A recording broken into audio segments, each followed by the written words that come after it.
परम दयाल अनंत सुख सम्राट आदि सद्गुरु सर्व आत्माओं के सद्गुरु सर्व सृष्टि के सद्गुरु सुखराम जी महाराज ने धन्य हो धन्य।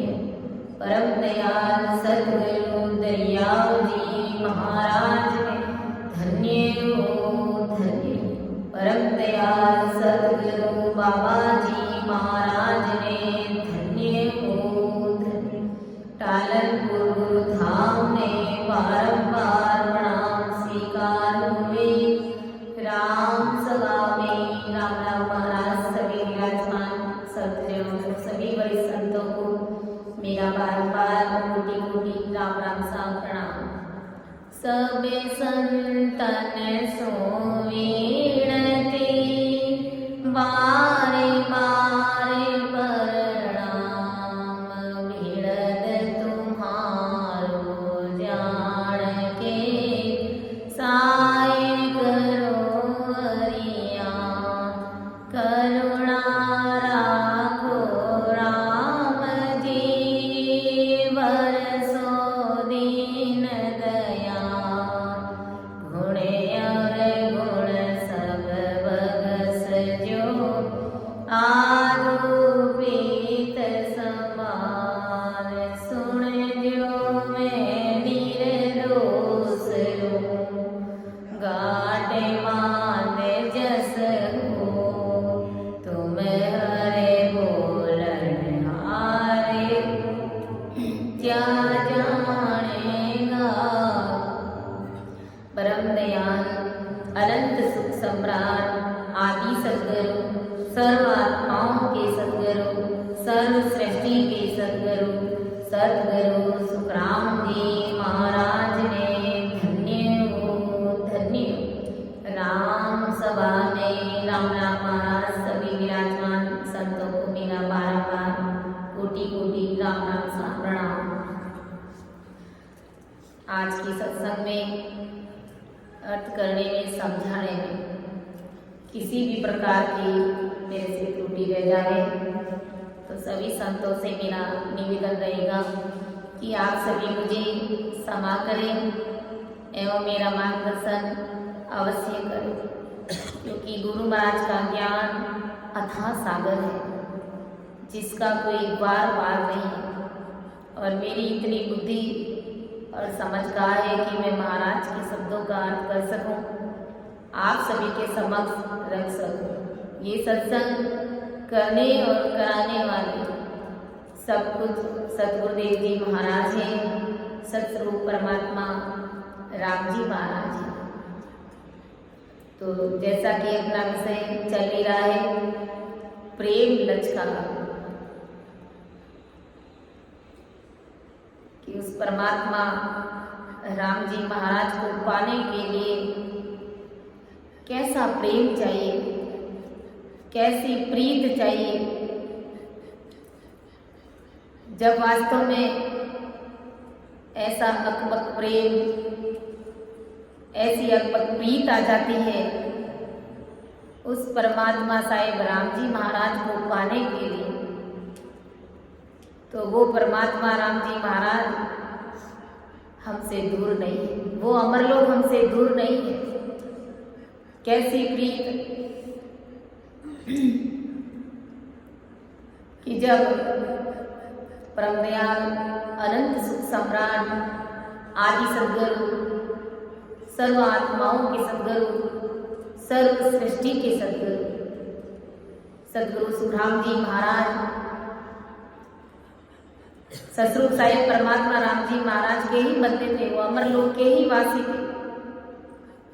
लेकिन हमें बहुत कुछ सिखा गए कि किस प्रकार अरदास विनती करनी है। जब उन्हें परमात्मा का साक्षात्कार नहीं हुआ तो उन्होंने गुरु महाराज से क्या अरदास करी। एक समय जब गुरु महाराज के मामा जी और नाना जी ने उसे कहा कि तुम बकरियों के लिए खिचड़ी की दाल लेकर के आओ तोड़कर, और महाराज खूब भक्ति करते थे, सांस सांस में सिमरन करते थे। और बड़ी प्रीत थी परमात्मा को पाने की। तब इतने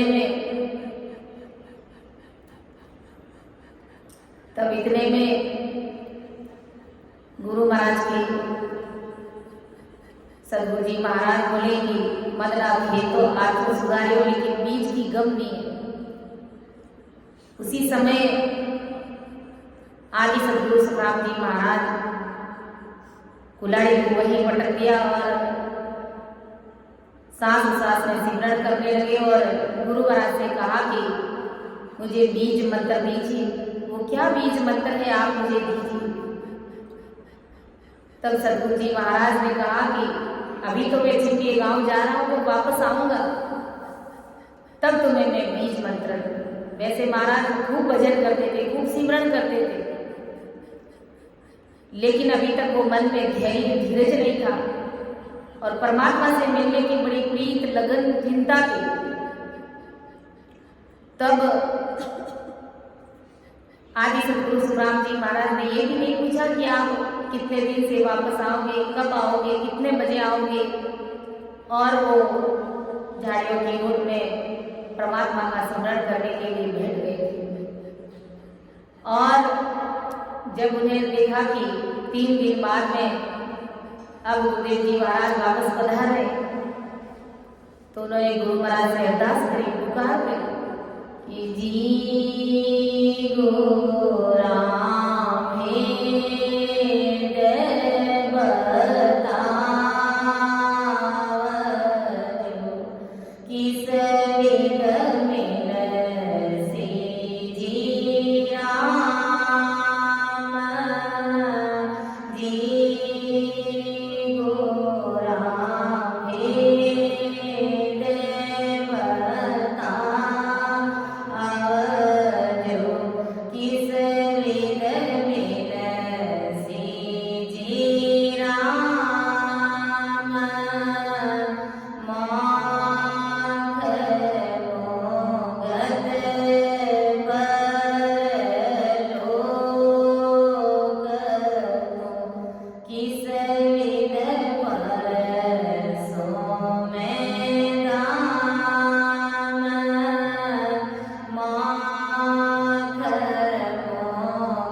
खेजड़ी पर चढ़ करके कुल्हाड़ी से खेजड़ी को काट रहे थे, डालियों को काट रहे थे।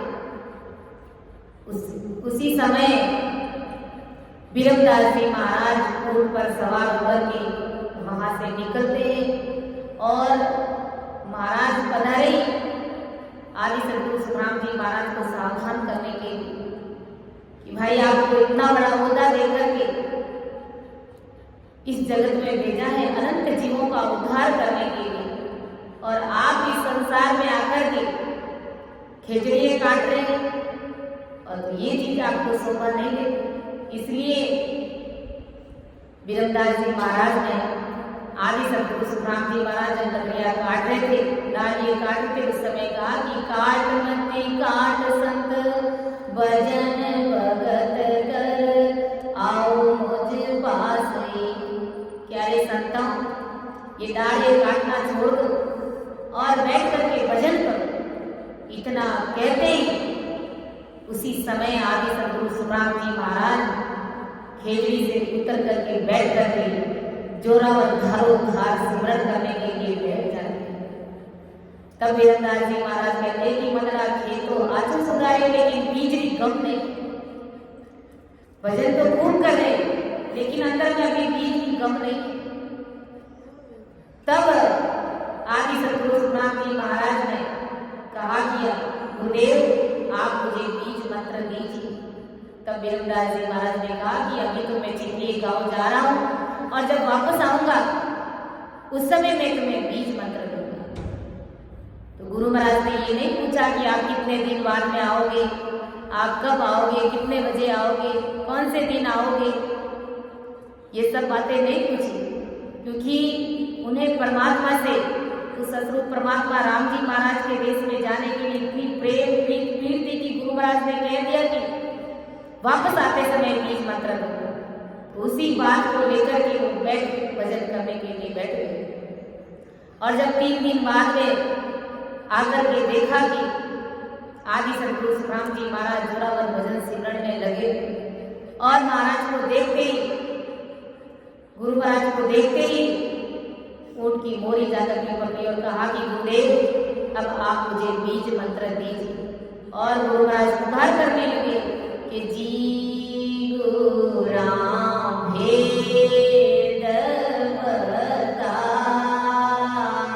बतावो किस विध मिलसी जी राम माख मोगत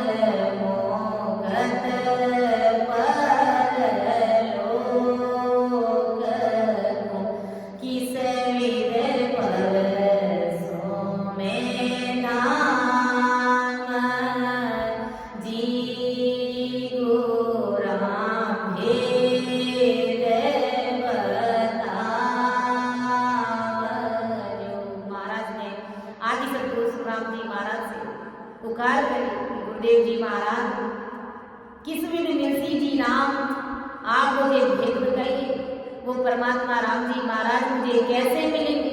मोक्ष मुगत पर लोगों को किस विध परसु में धाम, मोक्ष मुक्ति पर लोग के धाम की मैं प्राप्ति कैसे कर पाऊंगा।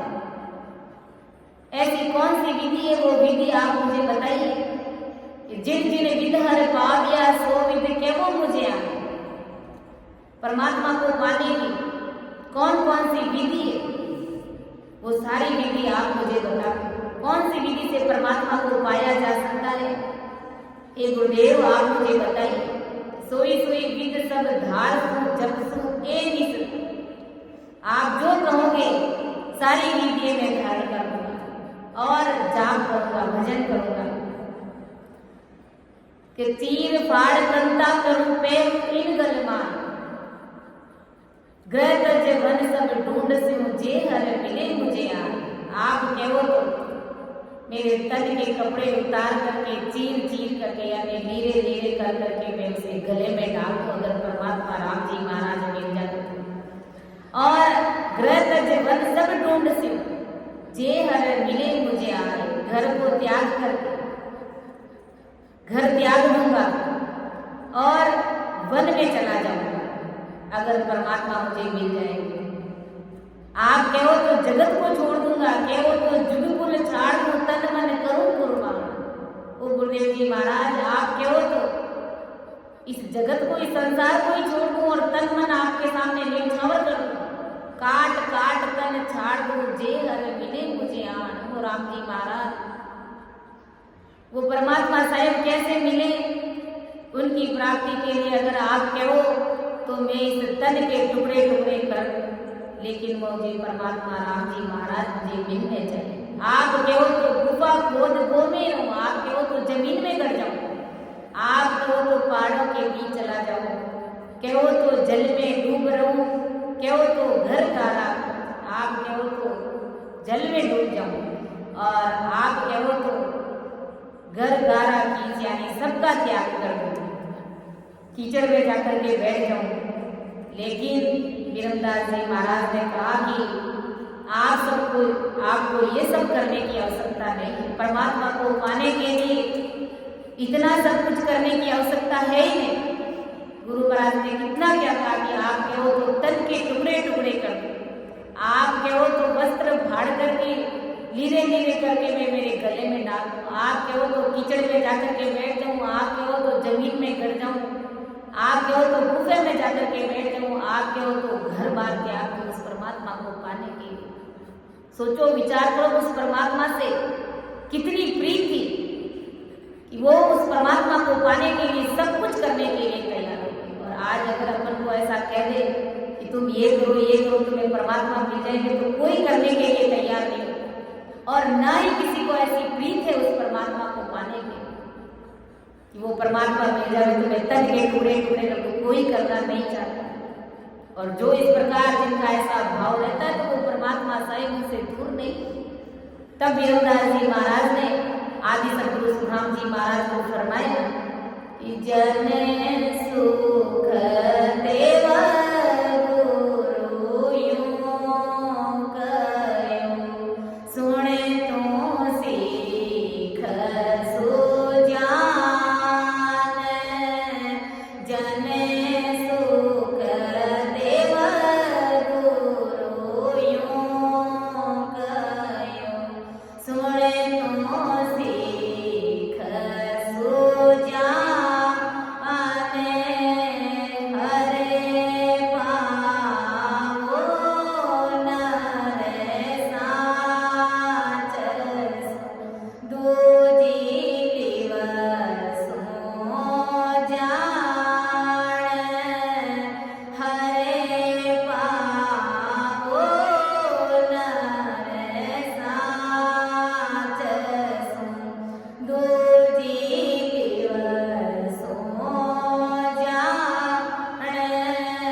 जन सुखदेव गुरु यूं कहो सुनतु सिख सुजान। अरे सुरवीर सिख सुन हर पाओ नर साज सो दूजी लिव सो जान। अरे उस परमात्मा को, उस राम जी महाराज को साझपने के साथ में रखो, यानी विश्वास के साथ में आते जाते श्वास में उस परमात्मा के नाम को रटो। दूजी लिव सो जान, यानी लिवबंद भजन करो। परमात्मा को पाने का बस एकमात्र यही उपाय कि उस साझ के साथ में, विश्वास के साथ में उस परमात्मा सतरूपी राम नाम को आते जाते श्वास में रटोगे प्रेम प्रीति के साथ में, तो अमरलोक की प्राप्ति सहज वर्ती में हो जाएगी। वैसे आदि सदगुरु सुखराम जी महाराज तो अमरलोक के ही वासी थे, ससुर साहिब के ही अवतार थे, लेकिन जगत में एक गुरु निमित्त होना। और इस प्रकार, क्योंकि संसार में ऐसा न कहते कि आपके गुरु जी महाराज के तो कोई गुरु हुए ही नहीं, इसलिए वो निमित्त गुरु भी बना रहे। और इस प्रकार उस परमात्मा को पाने के लिए ऐसी अरदास और विनती भी करें, लेकिन वो सब हमारे लिए करें कि जब तुम्हें परमात्मा को पाने के लिए प्रीत प्रेम पीड़ ना आए तो तुम इस प्रकार से मुझे अरदास विनती और पुकार करना, तो वो साहेब अमर तुम्हारे से दूर नहीं है, वो राम जी महाराज तुमसे दूर नहीं है। तो वास्तव में आज भी इसी घड़ी अगर हमको ऐसी प्रेम प्रीत उस परमात्मा को पाने के लिए आ जाए, इस प्रकार तक छोड़ने के लिए शरीर तैयार हो जाए, तो वो राम जी महाराज, वो अमर लोग हमसे दूर नहीं है। तो ऐसी प्रीत चाहिए उस परमात्मा राम जी महाराज को पाने के लिए। गुरु महाराज ने फरमाया है, प्रेम लच के आते हैं कि कैसा प्रेम चाहिए। और जब प्रेम आता है, प्रीत आती है, तो उन संतों की, उन साधकों की कैसी स्थिति बन जाती है। महाराज ने बताया कि ज्ञान को बाण तन माए घर काग होए, मन तब दूजे उर माए नावे, पवन सो सुरत मिल चित सो आपड़े, प्रेम की लहर पाताल जावे, गिल गिली होत नक चक के बीच में, दूज में राजती लोग सारा, हल हले होई जो नाग में पाचरे, सबद चौदीस हुए शेष धारा, लक्ष्य अनेक उपाय सो साजना, गेब सट धर्म की रीत आणी, दास सुख राम के बंद दे तीन रे, उलट असमान को चढ़ियो प्राणी। आदि सतगुरु सुखराम जी महाराज क्या समझा रहे कि ज्ञान को बाण तन माई घर काम होए, मन तब दूजे उर माया। जब सतगुरु जी महाराज की, जब नैंचरी संतों के मुखार बन से जब शिष्य भय रहित वाणी सुनता है, ज्ञान के बाण जब वो उनके हृदय में लगते हैं, गहरी चोट लगती है, तो उस ज्ञान के बाणों के कारण माया में लगा हुआ ये मन बुझने लग जाता है, ये कांपने लग जाता है, ये थरथराने लग जाता है। क्यों? आदि सतगुरु सुखराम जी महाराज की वाणी ऐसी भय रही थे, काल को मारने वाली, मन रूपी काल को मारने वाली वाणी ऐसी है कि जब ससरूपी संतों के मुखार बन से इस प्रकार महाराज के अण में शब्द सुनता है, शब्दों की चोट जब हृदय को लगती है, तब उसके अंदर जो माया में रचमच हुआ मन है वो कांपने लग जाता है, दूझने लग जाता है। वाणी जी पूरी दुनिया पढ़ते हैं, सबको पढ़ना आता है, सब प्रवचन करते हैं, सब ज्ञान देते हैं, सुनते हैं, समझाते हैं, लेकिन सतरूपी संतों के उनके शब्दों की चोट जब लगती है तभी ये मन थराता है, कांपता है, वरनी ऐसी स्थिति नहीं बनती। गुरु महाराज ने कहा है, लाख बात की एक बात है, परगट क्यों के बजाई ले, लाख बात की एक बात है, परगट क्यों के बजाई ले, सत्य गुना जी सुमन गुरु जन लाग्यो, तब बणसी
प्रकट क्यों के बजाई लाख की बात की एक ही बात है, प्रकट क्यों या छाने क्यों या बजा करके। सतपुरा जीसु मन दूजन लाग्यो तब बड़सी गटवाई रे। जब सतगुरु जी महाराज के वचनों को सुन करके ये मन डरेगा घबराएगा, तब बड़सी गटवाई रे, तब परमात्मा को पाने की रीत गढ़ के अंदर बनेगी, तब उस साहिब को पाने की रीत बात कुदरती भजन सिमरन ध्यान होने लग जाएगा। ये सतरूपी संतों की पहचान है। इसीलिए गुरु महाराज को लिखना पड़ा कि महाराज के अणमे ज्ञान के बाण जब हृदय को लगते हैं तब माया में रचमच हुआ मन दूझने लगता है और उसका मन सतगुरु के ज्ञान में उलट कर लग जाता है। उसी प्रकार उसका श्वास, सूरत, चित्त और मन आकर के सब मिल जाते हैं, यानी सूरत शब्द का मेल। और इस प्रकार सूरत शब्द और चित्त और मन आकर के एक मेल हो जाते हैं, यानी सब भजन में लग जाते हैं। किन के डर से? सतगुरु जी महाराज के डर से। गुरु महाराज के अणवे शब्दों को सुनने से जब अंदर में बाण लगते हैं कि किस प्रकार, क्योंकि जीव तो अनंत जन्मों से कर्मों में कर्म बंधन करने में लगा हुआ कि रग रग रोम रोम का खूनी पग पग दावा मेरे, बदला दिया कदे नहीं चूकू जहां मुझको घेरे। ये जीवात्मा तो पग पग पर कर्म बंधन करती रहती है और उन कर्म बंधन से मुक्त होने का एक ही उपाय है कि सतगुरु की संतों का ज्ञान सुन करके आते जाते सांस में बैठ करके सिमरन करेंगे, तभी हम कर्मों से मुक्त हो पाएंगे। बाकी दूसरा कोई उपाय नहीं।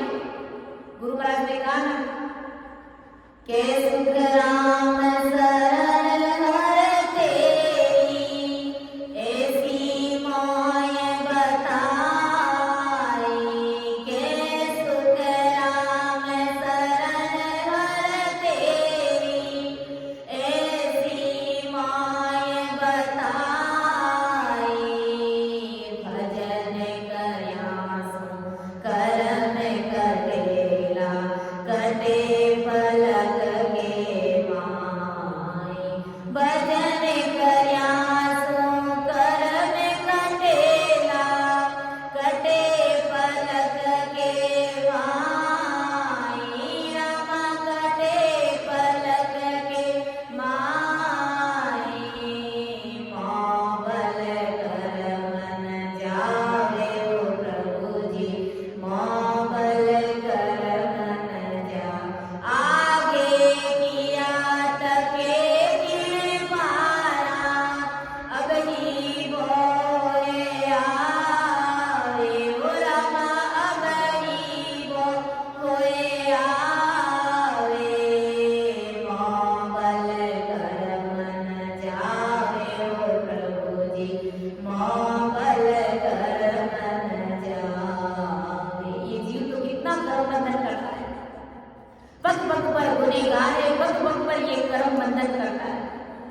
लेकिन आदि सतगुरु सुखराम जी महाराज ने भेद रीति बताई है कि कैसे सुखराम शरण हर तेरी, ऐसी मोय बताई। भजन करयासु करम कटेला, कटे पलक के माय। आदि सतगुरु सुखराम जी महाराज का शरण लेने मात्र से ही कर्म कटेंगे और भजन करयासु करम कटेला, कटे पलक के माय। भजन करने से, सांस का सिमरन करने से, इस सतरूपी नाम को रटने से ही तीनों प्रकार के कर्मों का खात्मा होगा। जब तक तीनों प्रकार के कर्म नहीं कटेंगे तब तक अमरलोक की प्राप्ति उनको होने वाली नहीं है। और ये कर्म बंधन करता कौन है? ये मन रूपी काल करता है। और जब मन रूपी काल, ये मन जब कर्म बंधन करता है और इस प्रकार सतरूपी संतों के मुखार बल से महाराज के अणके ज्ञान को सुनता है, तब वो थर थर कांपने लग जाता है, गूंजने लग जाता है और वो तुरंत वश में हो जाता है और राम सिमरन में लग जाता है। क्योंकि राम सिमरन के अलावा कर्मों को काटने का और दूसरा कोई उपाय है ही नहीं इस तरह करके। इसलिए वो मन कांपने लग जाता है, डरने लग जाता है और फिर कर्म बंधन नहीं करता है।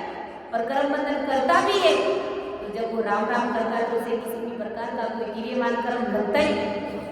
प्रारब्ध कर्म वो भोगने लग जाता है, संचित कर्मों का भारा मिटने लग जाता है। तो इस प्रकार वो सहज गति में अमरलोक की प्राप्ति कर लेता है। और लागी पवन सु सूरत मिल चित्त सो आ पड़े, प्रेम की लहर पाताल जावे, गिल गिली ओत नद जग के बीच में, दूज में राटती लोग सारा, हल हले होए जो नाभ में पांच रे, शब्द 34 होए सहस धारा, लक्ष्य अनेक उपाय सो साजना, गेव सत धर्म की रीत आणी, दास सुख राम के बंद देती नरे, उलट आसमान को चढ़ियो प्राणी। गुरु महाराज ने कहा कि उनके शरीर में नख से लेकर के चक तक गुदगुदी होने लग जाती है, और उसके पिंड में, उसके सब बैराट में तीनों लोग गूंजने लग जाते हैं, पृथ्वी लोक, स्वर्ग लोक और पाताल, तीनों लोग गूंजने लग जाते हैं। तो हमारे इस देह के अंदर पूरा शरीर कंपायमान करने लग जाता है,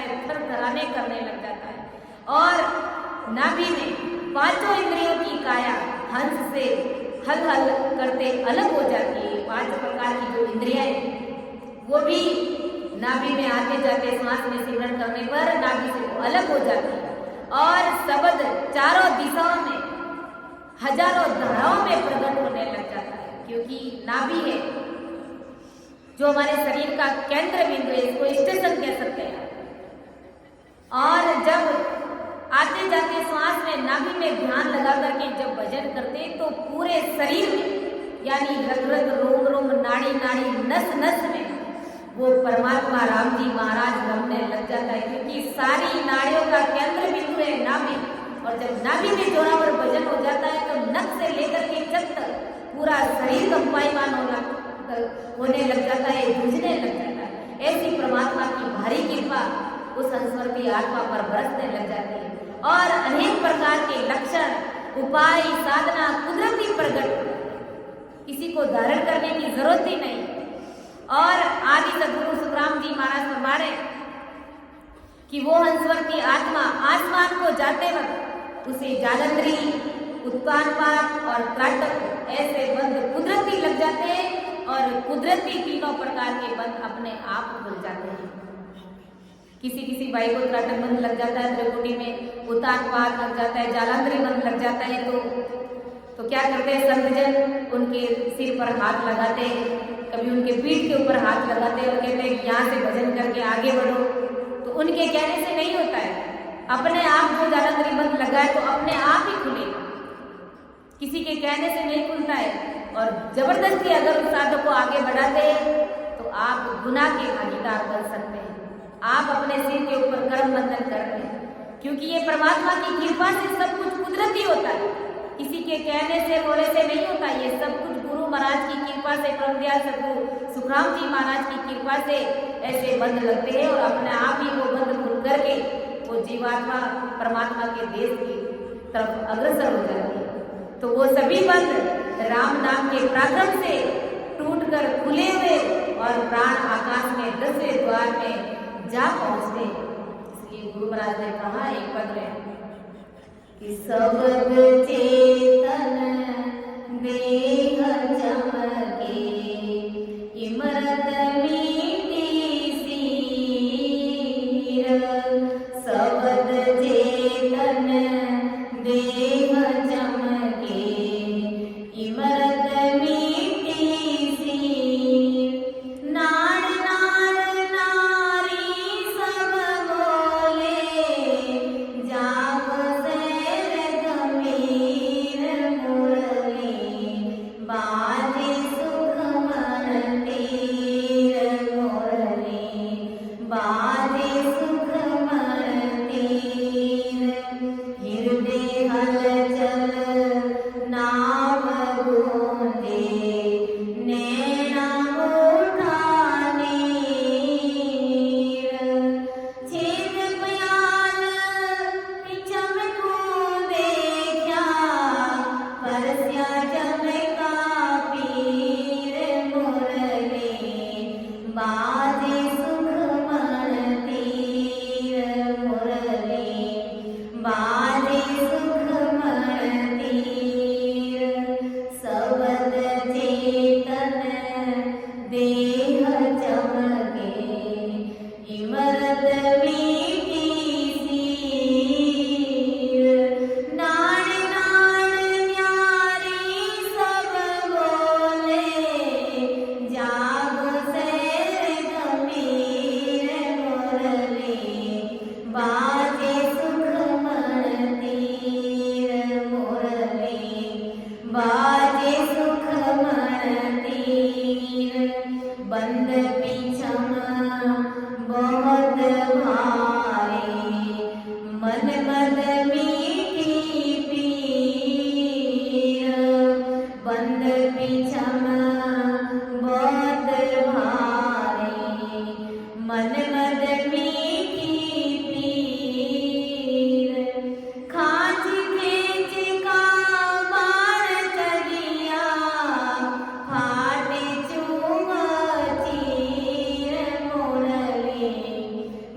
देह चमके इमरत मीठी सीर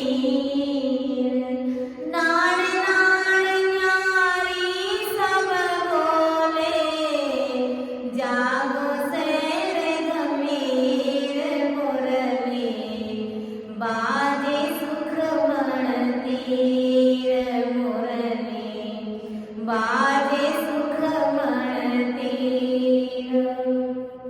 गुरु महाराज ने क्या कि सबद चेतन देह चमके इमरत मीठी सीर नाड़ नाड़ न्यारी सब बोले जागो शेर गंभीर मुरली बाजे सुख मन। यानी इस प्रकार सबद से पीत हो जाने पर सबद की जागृति का चेतन द्वारा अंदर में अनुभव होने लग जाता है और वो देह चमकने लग जाती है। उसका इस प्रकार सबद का आनंद आना ही इमरत मीठी सीर का पीना है। सारे शरीर में नाड़ नाड़ में सबद का अनुभव होने लग जाता है। यही तो मुरली का बाजना है। यानी रग रग रोम रोम में नाड़ी नाड़ी नस नस में सबद का अनुभव होने लग जाता है। आनंद की अनुभूति होने लग जाती है। कब होती है कि जब वो इस राम नाम में रचवच हो जाए तब पूरे शरीर में रग रग रोम रोम में मुरली बाजने जैसी ध्वनि का अनुभव होने लग जाता है और प्रेम भाव से वो जीवात्मा भजन करने लग जाती है। पूरे हृदय में उनकी हलचल होने लग जाती है और नाभि में सबद गुंजार करने लग जाता है और विनय के साथ में भजन करने से आंखों में पानी बहता ही नहीं, आंखों में अश्रु धारा बहने लग जाती है और शेष जी और गणेश जी के स्थानों को छेदन करके पीछम के रास्ते पर ध्यान चला जाता है और मेरू पर सबद का अनुभव होने लग जाता है और जमदूत को जीत करके पीछम में उतान पात बंद मन में खुशी होना और मन मन मीठी पीर का पीना है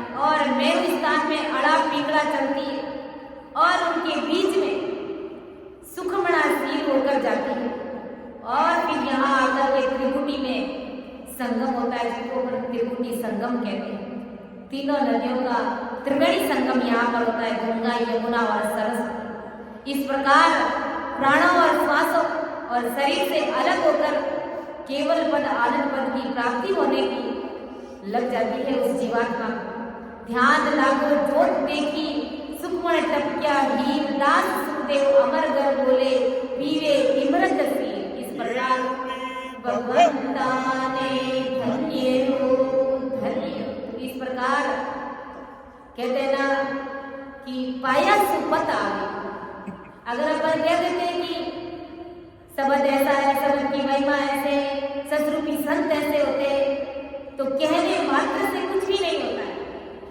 जब सांस उसास में भाव प्रीत और प्रेम के साथ में इस शब्द को जब रटते हैं, साधना करते हैं, तब इस प्रकार की अनुभूति कुदरती हमको होने लग जाती है और शरीर के अंदर घट के अंदर इतनी आनंद की अनुभूति होती है जिसका अपन शब्दों में बखान ही नहीं कर सकते। इतना भारी प्रागवत है इस सतरूपी राम नाम का और इतना प्रभावशाली है कि तीनों प्रकार के जो हमारे कर्म है, क्रियवान कर्म, प्रारब्ध कर्म और संचित कर्म, तीनों कर्मों का खात्मा हो जाता है और उसी पल पल में। लेकिन पीड़ प्रेम और प्रीत कैसी चाहिए, जो आदि सतगुरु सुखराम जी महाराज ने हमें प्रेम लच के अंग के माध्यम से समझाया, बताया, फरमाया कि इस प्रकार तुम प्रेम प्रीत करो सतरूपी संतों से और इस सत नाम से, इस सत शब्द से, इस नैन की भक्ति से, तब वो परमात्मा साहेब वो अमर लोग तुमसे दूर नहीं है। वो राम जी महाराज तुम्हारे अरस परस तुम्हारे घर के अंदर ही तुम्हारी 3.5 करोड़ रुमावड़े में वो राम जी महाराज बोलने लग जाएंगे।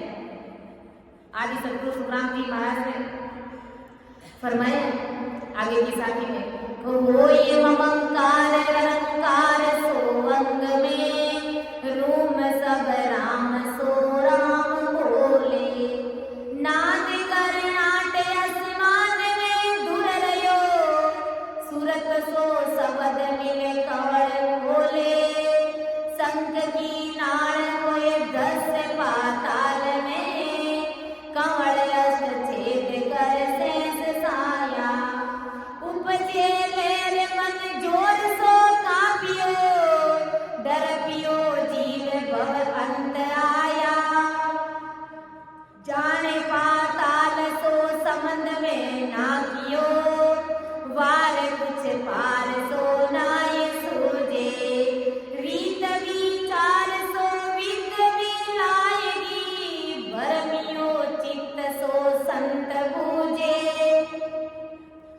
देखो आदि सदगुरु सुखराम जी महाराज क्या समझा कि होए ममकार रंकार सो अंग में, रूम सब राम सो राम बोले।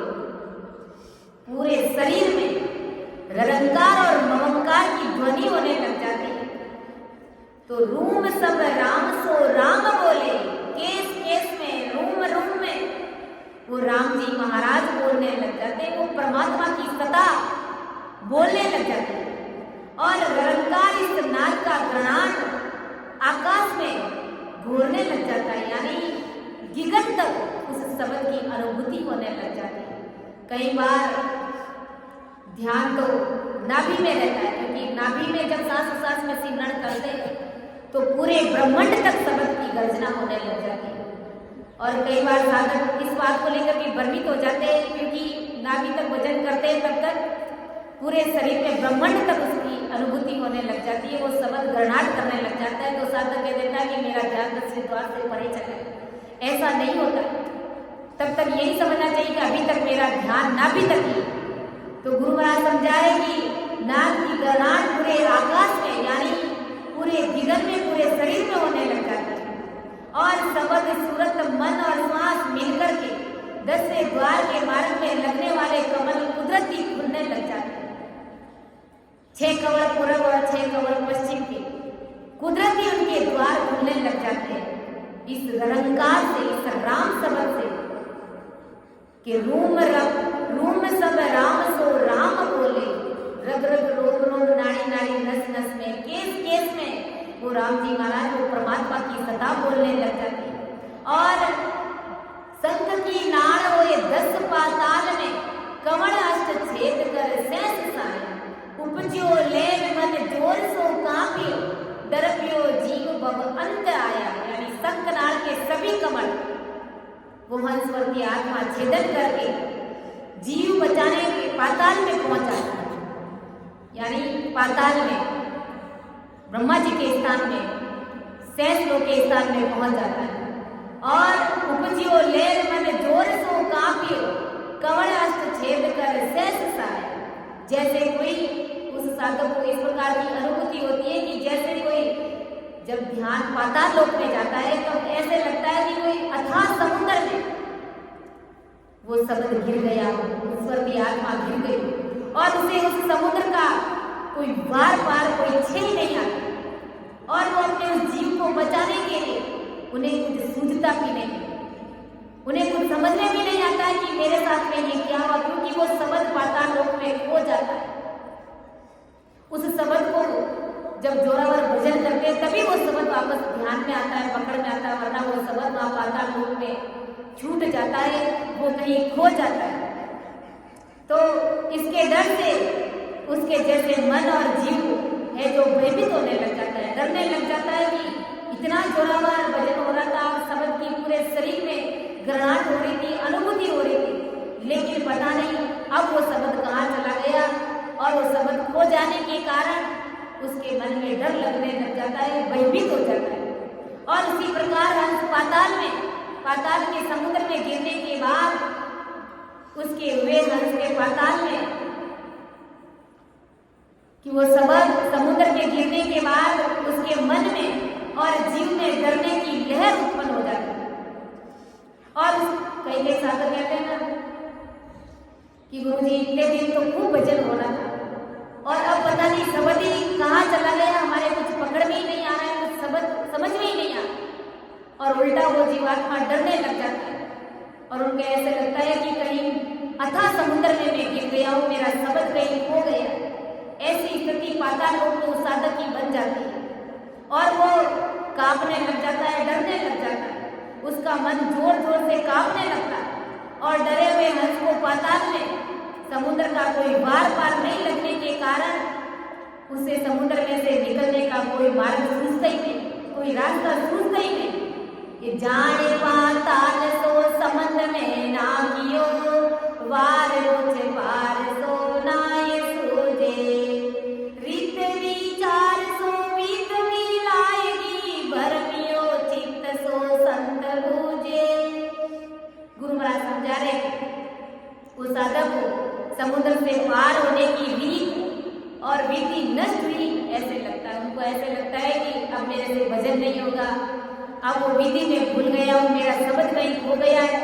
उस कारण उसका चित्त समुद्र से पार होने की चिंता से भ्रमित हो जाता है कि मेरा शब्द कहाँ खो गया, अब इसमें समुद्र से कैसे पार हो। लेकिन गुरु महाराज ने कहा कि रित विचार सो वित भी लाएगी, भ्रमियो चित्त सो संत बुझे। और वो हंसवर की आत्मा वो साधक संतों से पूछते कि मेरा ध्यान कहाँ चला गया, मेरा शब्द कहाँ चला गया। इसलिए हंस के गढ़ में साथ चलने वाले संत सतगुरु पार होने की रीत को पूछने लग जाते हैं। जिन संतों से उन्हें सानिध्य मिला है उन संतों से वो पूछने लगता है कि मेरा ध्यान कहाँ लगा है। वो गुरुदेव जी महाराज आप मुझे बताइए। लेकिन जब इस प्रकार शब्द हो जाता है तो डरने और घबराने की आवश्यकता नहीं। सांस सांस में सदगुरु जी महाराज पर विश्वास रखते हुए, गुरु महाराज को आगे रखते हुए जब अपन सांस सांस में सिमरन करते हैं तो वो शब्द बंक नाल की तरफ आगे चढ़ने लग जाता है। क्योंकि पाताल लोक में शेष जी का स्थान है, तो वहां पर बंक नाल का रास्ता शेष भगवान है जो उसको अपनी आड़ में लेकर के उसको बंद करके बैठे हुए रहते हैं। और जब जोरावर भजन सिमरन करते हैं तो वो शब्द तुरंत बंक नाल की तरफ आगे चढ़ने लग जाता है। तो इसके लिए साधक को जोरावर सिमरन और भजन जब करते हैं तब तुरंत ही गुरु महाराज की कृपा से बंक नाल का रास्ता खुल जाता है।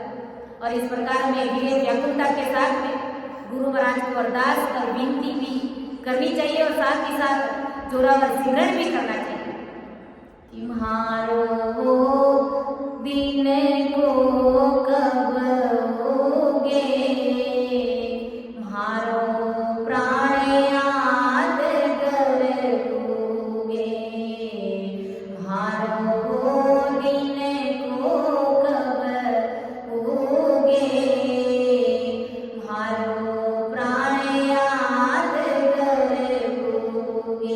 जोरावर सिमरन भी करना चाहिए और साथ साथ गुरु महाराज ऐसी अरदास भी करनी चाहिए कि मेरा वो प्राण आज घर में कब पहुंचेगा, कब मुझे मेरा बंक नाल का रास्ता खुलेगा, कब मैं 21 स्वर्गों को पार करते हुए मैं उनके स्थान को पार करते हुए त्रिभुवनी तक पहुंचूंगा।